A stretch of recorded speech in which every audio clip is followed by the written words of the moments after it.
తెలంగాణ రాష్ట్ర ప్రభుత్వం నిర్మించిన డబుల్ బెడ్రూమ్ ఇండ్లు రాష్ట్రంలోని మందుబాబులకు బార్లుగా మారాయని మాజీ మంత్రి షబీర్ అలీ ఆరోపించారు.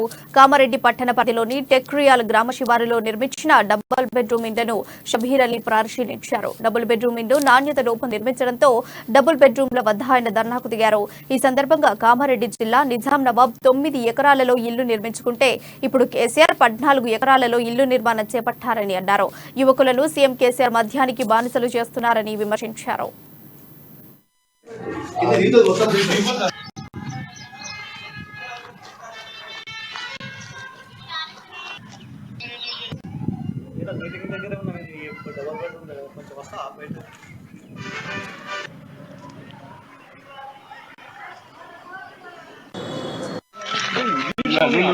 ప్రగతి భవన్ కట్టుకున్నాడు. 50 కోట్ల రూపాయలతో భవనం కట్టుకున్నాడు. ఆడ ఉండేదందుక నిన్నగాక మొన్న ఏప్రిల్ 14 తారీఖు మొదలు పెట్టిండు. 1200 కోట్ల రూపాయలతో సెక్రటరియట్ కట్టుకున్నాడు. ఏంటంటే అప్పుడు జమాల పాత ఇల్లు పాత ఉన్నాయి, నాకు కొత్త బిల్డింగ్లు కావాలా. అవి కూడా రాజులు మహారాజులు నిజాం సర్కార్ కూడా అంత పెద్ద బిల్డింగ్ లేదు.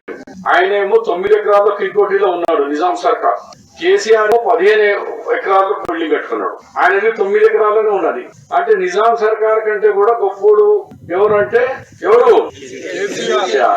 ఇవాళ ఆయన పాలనలో 9.5 సంవత్సరాలు అయినాక ఇల్లు ఇస్తా అసలు ఇల్లు ఇచ్చిండు. కాళ్ళతో దంతే కూడా పడిపోతున్నారు. కాళ్ళతో దంతే.